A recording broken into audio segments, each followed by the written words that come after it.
നമസ്കാരം. മലയാളി വാർത്തയിലേക്ക് സ്വാഗതം. പടിയൂരിൽ അമ്മയും മകളെയും കൊലപ്പെടുത്തിയ കേസിലെ പ്രതി പ്രേംകുമാർ 5-ാം ദിവസവും കാണാമറയത്ത് തന്നെ. പക്ഷേ പ്രതിയെ കണ്ടതായി പലയിടങ്ങളിൽ നിന്ന് പോലീസിന് ഇതിനോടകം പല ഫോൺ കോളുകളും വന്നു കഴിഞ്ഞു. ഇക്കഴിഞ്ഞ 2-നാണ് ഭാര്യ കൈതവളപ്പിൽ രേഖയെയും ഭാര്യ മാതാവ് മണിയെയും വാടക വീട്ടിൽ കൊല്ലപ്പെട്ട നിലയിൽ കണ്ടെത്തിയത്. പ്രേംകുമാറിനെ എറണാകുളത്ത് കണ്ടുവന്ന വിവരം ചിലർ അന്വേഷണ സംഘത്തെ അറിയിച്ചതായും സൂചനകളുണ്ട്. ഇവിടെ നേരത്തെ ഇയാൾ ജോലി ചെയ്ത സ്ഥാപനങ്ങൾ കേന്ദ്രീകരിച്ചും അന്വേഷണം ഊർജിതമാക്കിയിട്ടുണ്ട്. MBA യോഗ്യതയുള്ള പ്രേംകുമാർ മലയാളം, ഇംഗ്ലീഷ് ഉൾപ്പെടെ വിവിധ ഭാഷകളും അറിയുന്ന ആളാണെന്നാണ് നിഗമനം. നേരത്തെ ക്രൂരകൃത്യം നടത്തി പരിചയമുള്ള ഇയാൾ പഴുതുകൾ അടയ്ക്കാൻ ആദ്യഘട്ടം മുതലേ ശ്രമം നടത്തിയിട്ടുണ്ട്. മുൻ ഭാര്യ വിദ്യയെ കൊലപ്പെടുത്തിയ ശേഷം അവരുടെ ഫോൺ ഇയാൾ മുംബൈയിലേക്ക് പോയ ട്രെയിനിൽ ഉപേക്ഷിച്ചിരുന്നു. കൊലപാതകം നടന്നത് 2-നാണെങ്കിലും സംഭവം പുറലോകമറിഞ്ഞത് 4-നായതിനാൽ പ്രതിക്ക് രക്ഷപ്പെടുവാൻ 2 ദിവസം ലഭിച്ചതും പോലീസിന് വെല്ലുവിളിയായി. പോലീസിനെ 5 സംഘങ്ങളും ഒരു സൈബർ സംഘവുമാണ് അന്വേഷിക്കുന്നത്. ആദ്യ ഭാര്യയെ കൊലപ്പെടുത്തിയ കേസിൽ പ്രേംകുമാർ 2 മാസത്തോളം ജയിലിൽ കഴിഞ്ഞുവെങ്കിലും ജാമ്യം അനുവദിച്ചു. കോടതിയിൽ നടന്നുകൊണ്ടിരുന്ന വിചാരണയ്ക്ക് പതിവായി ഹാജരാകുന്ന പ്രതിയാണെന്നും പോലീസ് പറയുന്നു. സംഭവത്തിൽ പ്രതികരണവുമായി മരിച്ച രേഖയുടെ സഹോദരി സിന്ധു രംഗത്തെത്തിയിരുന്നു. രേഖയുടെയും പ്രേംകുമാറിന്റെയും കല്യാണം കഴിഞ്ഞ ശേഷമായിരുന്നു വീട്ടിൽ അറിയുന്നതെന്നാണ് സിന്ധു പറഞ്ഞത്. എറണാകുളത്ത് വെച്ചായിരുന്നു രേഖ പ്രേംകുമാറിനെ പരിചയപ്പെട്ടത്. രേഖയെ ശാരീരിക ഉപദ്രവം ചെയ്തിരുന്നുവെന്നും സിന്ധു പറഞ്ഞു. ജോലിക്ക് പോകണ്ട എന്നും പറഞ്ഞായിരുന്നു ഫോൺ എടുത്തു വെക്കുന്നതും ശാരീരിക ഉപദ്രവവും. ജൂൺ 2-ന് പോലീസ് സ്റ്റേഷനിൽ രേഖയും പ്രേംകുമാറും പോയി.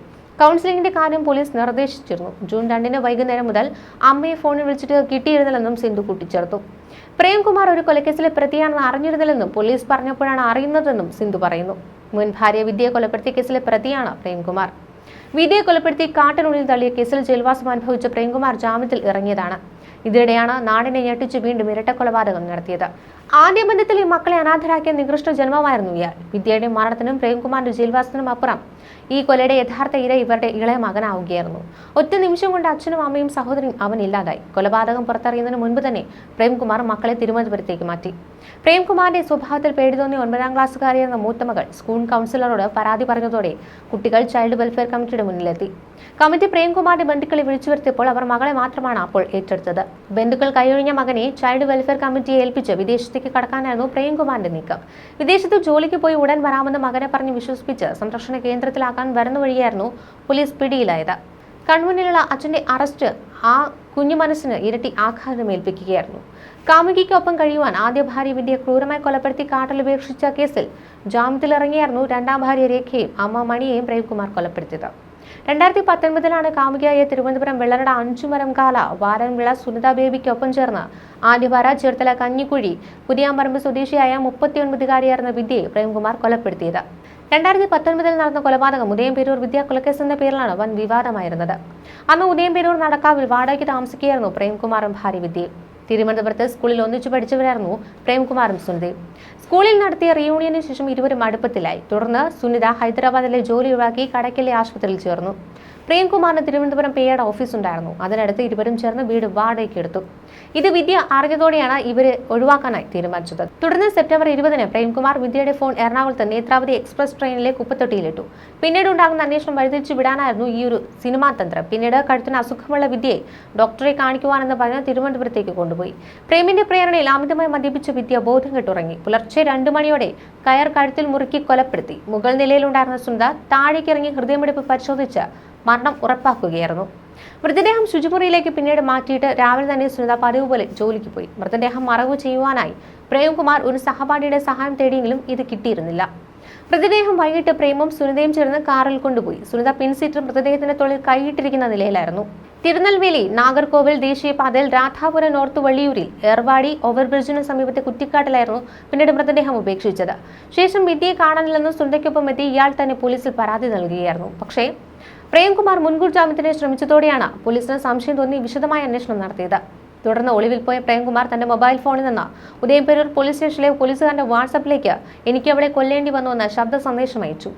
ബഹ്റൈനിലേക്ക് കടക്കുവാനായി പ്രേംകുമാർ ടിക്കറ്റ് എടുക്കാൻ തയ്യാറാക്കിയിരുന്നെങ്കിലും മക്കളെ അനാഥാലയത്തിലേക്ക് മാറ്റുന്നതുമായി ബന്ധപ്പെട്ട കാര്യങ്ങൾ വൈകിയതിനാൽ ഈ യാത്ര റദ്ദാക്കുകയായിരുന്നു.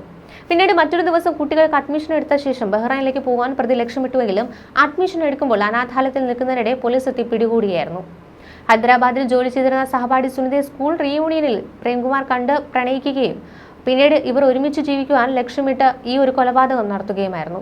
സെപ്റ്റംബർ 20-ന് വിദ്യയുമായി വില്ലയിലെത്തിയ ശേഷം അമിതമായി മദ്യം നൽകി കഴുത്തിൽ കയറിട്ട് കുരുക്കി കൊലപ്പെടുത്തി.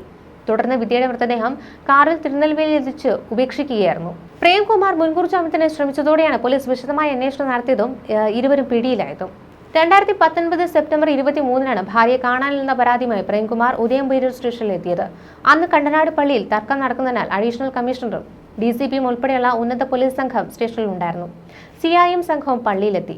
സീനിയർ CPO CV ജോസിനായിരുന്നു പ്രേംകുമാർ പരാതി നൽകിയത്. വിദ്യ നേരത്തെ 4 തവണ കാണാതായിട്ടുള്ളതിനാൽ തൽക്കാലം കേസെടുക്കേണ്ട എന്നായിരുന്നു പ്രേംകുമാർ പോലീസിനോട് ആവശ്യപ്പെട്ടിരുന്നത്. എന്നാൽ അന്ന് തന്നെ പോലീസ് കേസെടുത്തു. 2 ദിവസം കഴിഞ്ഞാണ് മൊഴിയെടുക്കുവാനായി പ്രേംകുമാറിനെ പോലീസ് വിളിപ്പിച്ചത്. നവംബർ 1-ന് ഹാജരാകുമെന്ന് പ്രേംകുമാർ അറിയിച്ചു. പക്ഷേ അന്ന് ഹാജരാകാത്തതിനെ തുടർന്ന് വീണ്ടും പോലീസ് വിളിപ്പിച്ചപ്പോൾ താൻ ഹൈദരാബാദിലാണെന്നും നാട്ടിൽ വരുമ്പോൾ ഹാജരാകാമെന്നും വിശദീകരിച്ചു. നാട്ടിലെത്തിയിട്ടും സ്റ്റേഷനിൽ മൊഴി നൽകുവാൻ വരാത്തതിനാൽ പോലീസ് വീണ്ടും വിളിച്ചു. ഇതിനിടെയാണ് മുൻകൂർ ജാമ്യം ആവശ്യപ്പെട്ട് പ്രേംകുമാർ ഹൈക്കോടതിയെ സമീപിച്ചത്. പ്രേംകുമാറിനെതിരെ പരാതിയൊന്നുമില്ലെന്നാണ് പോലീസ് കോടതിയെ അറിയിച്ചിരുന്നത്. പിന്നീട് ജാമ്യ ഹർജി കോടതി തള്ളി. ഇതോടെ പ്രേംകുമാറിന് വിദ്യയുടെ തിരോധാനവുമായി ബന്ധമുണ്ടെന്ന് പോലീസ് സംശയിച്ചു. നഴ്സിംഗ് സൂപ്രണ്ടായി ജോലി ചെയ്യുകയായിരുന്നു സുനിത.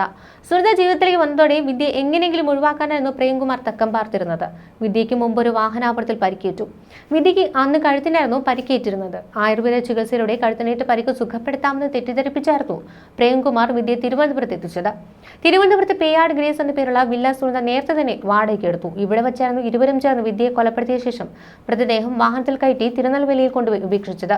സംഭവത്തിൽ അരങ്ങേറിയത് തമിഴ് സിനിമ 96 മോഡൽ പ്രണയവും ദൃശ്യ മോഡൽ കൊലപാതകവുമായിരുന്നു. ന്യൂസ് ഡെസ്ക് മലയാളി വാർത്ത.